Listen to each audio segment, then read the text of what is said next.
En Venezuela, los ex jefes de Estado y de Gobierno firmantes de las declaraciones de Iniciativa Democrática de España y las Américas, IDEA, condenaron el golpe de Estado ocurrido en Venezuela. Es el comunicado en donde rechazan el fallo del Tribunal Supremo de Justicia en el marco del debate abierto en el Consejo Permanente de la OEA sobre la crisis en Venezuela. Hacen un llamado a la comunidad internacional a elevar sus voces de protesta y adoptar las medidas que autorice el derecho internacional. Escuche usted, a fin de que conjure dicho golpe de Estado y se le preste auxilio a la población venezolana que sufre de hambruna generalizada y es víctima de la violencia sistemática del Estado y sus grupos armados, según reza este documento. La misiva fue firmada por 13 mandatarios, exmandatarios y cancilleres como Óscar Arias de Costa Rica, José María Aznar de España, Felipe Calderón de México, Álvaro Uribe de Colombia, Jorge Tuto Quiroga de Bolivia, entre otros.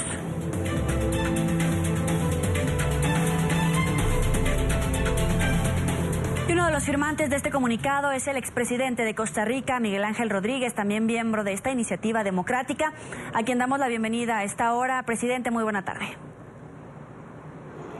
Muchas gracias, encantado.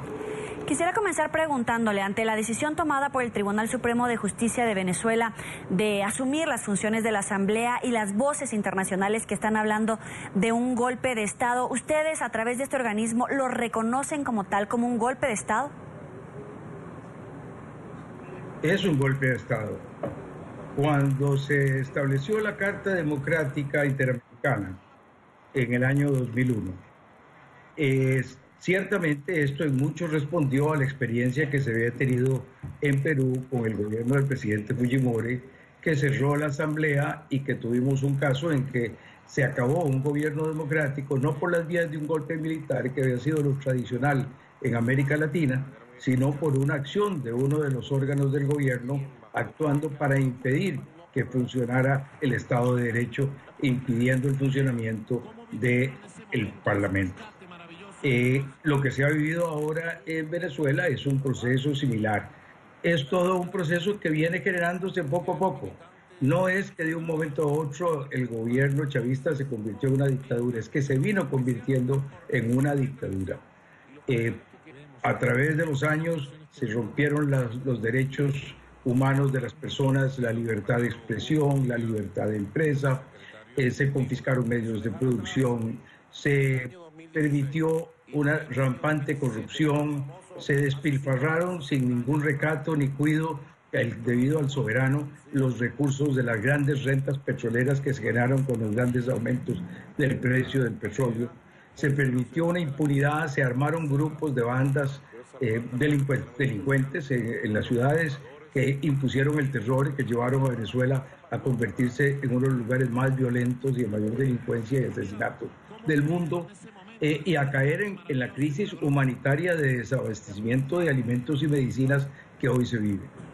Ahora, la fiscal Luisa Ortega admitía que se podía hablar de la ruptura en el orden constitucional y también la oposición hacía un llamado, por ejemplo, a las Fuerzas Armadas a que se deslinden y actúen con independencia frente al chavismo. ¿Qué es lo que tendría que hacer en este momento las entidades de gobierno, el propio ejército venezolano, ante esta situación de ruptura del orden constitucional? Yo espero que los venezolanos, que durante tantos años, después de que se depuso la dictadura de Pérez Jiménez, estuvieron construyendo una democracia con todas las falencias, con todas las fallas, con todos los problemas de las acciones humanas, en que no todas las cosas son perfectas, en que un gobierno democrático tiene fallas. Pero con todo eso estuvieron construyendo una democracia y estuvieron ayudando a la construcción de democracias en otras partes del mundo. Por ejemplo, ayudando a la pacificación en Centroamérica y a que se evolucionara hacia gobiernos democráticos en países centroamericanos, lo que mucho les tenemos que agradecer. Yo espero que con ese mismo caudal y capacidad política que en el pasado han tenido para salir de situaciones difíciles, lo puedan hacer ahora. Espero que la señora fiscal pase de la denuncia a los hechos. Cuando se denuncia por un fiscal un hecho delictivo, hay que acusarlo. Y la acusación de este delito por la fiscal haría un impacto muy importante. Pero Venezuela necesita ayuda porque el gobierno ha demostrado a través de todo el año pasado su interés en mantenerse a como sea en el gobierno y utilizar las posibilidades de negociación como una excusa para adormecer a la oposición, tratar de dividirla y lograr que de ese medio se sigan manteniendo ellos en el poder. Y me parece que no se puede caer de nuevo en esa trampa.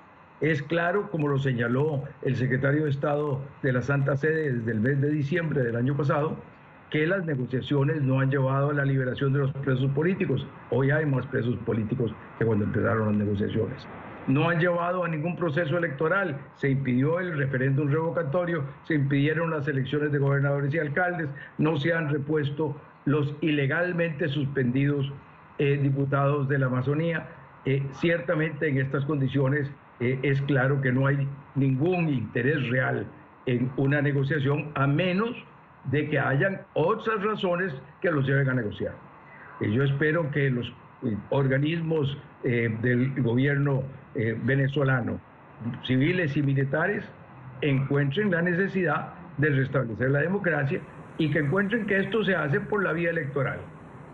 Ahora, en el comunicado que IDEA hace público el día de hoy, hacen alusión a retomar las medidas que autoriza el derecho internacional para conjurar el golpe de Estado. Yo le pregunto, ¿serían las elecciones o a qué medidas se refieren de corte constitucional para enfrentar este golpe de Estado? Es claramente una dictadura, es un gobierno igual al de los hermanos Castro en Cuba, es un gobierno castrocomunista, sin ningún tapujo, y como en algunas épocas del gobierno cubano, radicalmente contaminado con la corrupción y en este caso con el narcotráfico.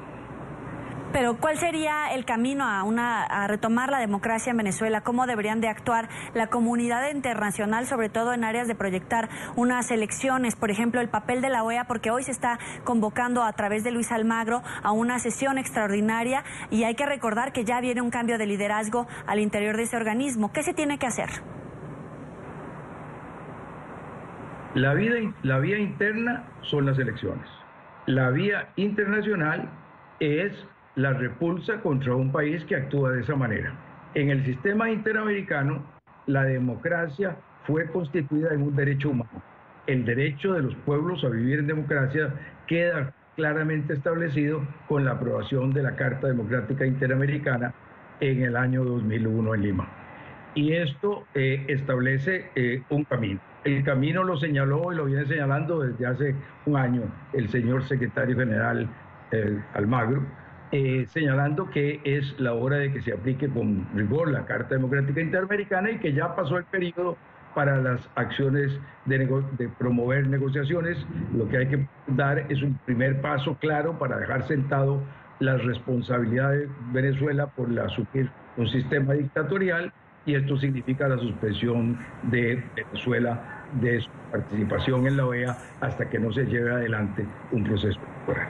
Quiero retomar eso, la suspensión de Venezuela al interior de la OEA, pero hoy es Belice quien comanda las acciones en la OEA. Mañana será Bolivia, que es muy afín al chavismo. ¿Es la última oportunidad que tiene la OEA de ser efectiva y de intervenir mediante la Carta Democrática, dada la inclinación boliviana del gobierno chavista?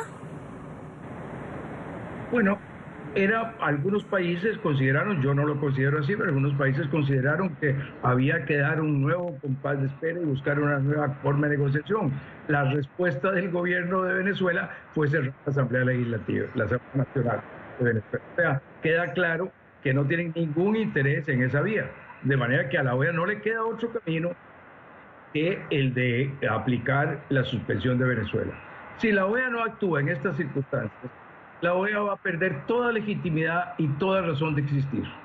Y yo no sé cuántos años o décadas se tendrán que pasar para que la OEA pueda constituirse como un órgano importante. Como exsecretario general de esa organización, me siento profundamente preocupado, porque no solo está en juego tan importante como la vida de los venezolanos, la democracia de los venezolanos, los derechos humanos de los venezolanos, sino que incluso también está en juego la existencia misma, la relevancia, la pertinencia del sistema interamericano que durante tantos años hemos tratado de forjar los países de este hemisferio.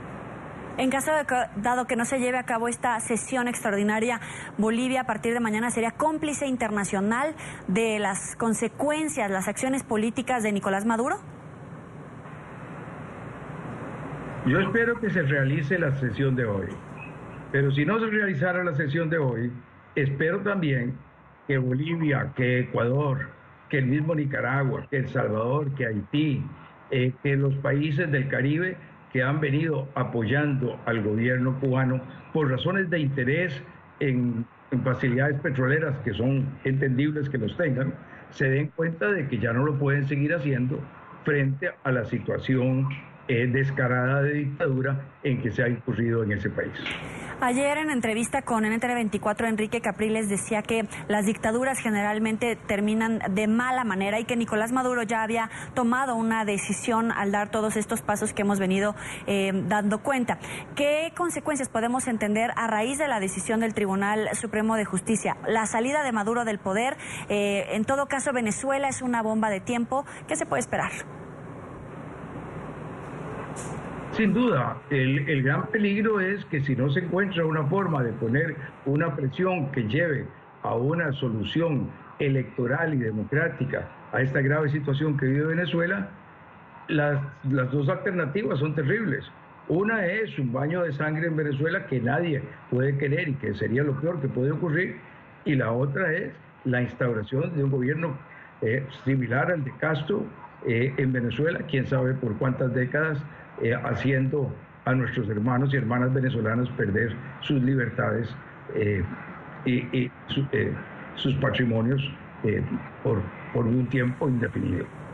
Finalmente, ¿qué le dice a la comunidad internacional, sobre todo en el contexto más allá de los temas políticos, constitucionales del gobierno en Venezuela, a la gente que finalmente está padeciendo de hambre, de falta de abastecimiento de alimentos, de medicamentos? ¿Qué le dice a la comunidad internacional?